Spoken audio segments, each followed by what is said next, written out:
I'm going to put in a new custom closet. I totally had a brain aneurysm. I ended up damaging some of my LVL flooring. Just a couple pieces, but I'm going to need to take off my baseboards, take off the flooring, replace it, and then I'm going to put the baseboards back on.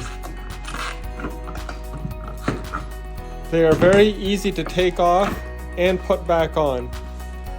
Most baseboards just have finishing nails holding them on.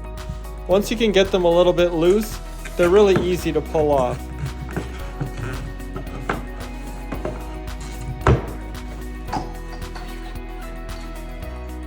If you ever need to break them, bend them a few times above the wood, and they are very easy to break.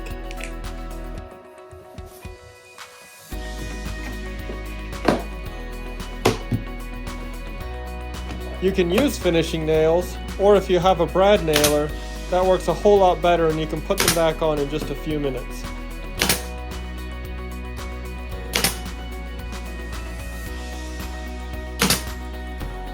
There we go, I put it back on, like it never happened.